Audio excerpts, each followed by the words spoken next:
বলছেন 10 তলা আমার, 3 তলা আমার, 1.5 বিঘা জমির মালিক আমি, বুলেটটা আমার, 4 চাকাটা আমার।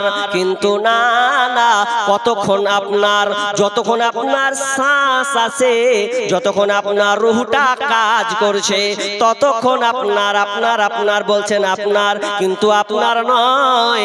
নিস্তব্ধ হয়ে গেলে, প্রাণ পাখিটা বেরিয়ে চলে গেলে আর আপনার হবে না।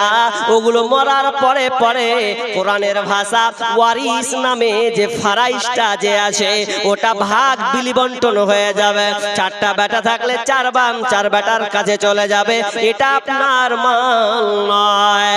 মালটা হলো বাসের সিটের মতো, মালটা হলো ট্রেনের বগি, ট্রেনের সিটের মতো। এই রকম মাল আপনি যাবেন কথা, যদি আপনি এখান থেকে নিয়ে বাসে চাপেন, বাসে চেপে যদি বলেন আমি মালদা যাব, কিংবা বাসটা যদি যায় কলকাতা, কিংবা আপনার কি নাম কলকাতা যায়, কিংবা বহরমপুর যায়, আপনি একটা বাসে চাপলেন, বাসে চেপে নিয়ে আপনি মালদা পর্যন্ত সিট কেটে নিলেন। ভাড়া নিল কত? 150 টাকা। 150 টাকা নিল। মালদা যখন ঢুকবেন, সঙ্গে সঙ্গে আপনাকে নেমে যেতে হবে।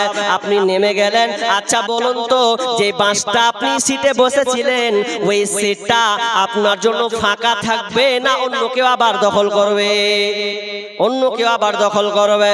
কারণ বহরমপুর শেষ পর্যন্ত আর গন্তব্য স্থান। ঠিক তেমনি ভাবে আপনি যতই কোটি টাকার মালিক হন না কেন, যেদিন আপনার প্রাণটা বেরিয়ে যাবে, সেদিন কিন্তু আর মাল আপনার হবে না। ওই মালগুলো ভাগ বিলি বন্টন হয়ে যাবে।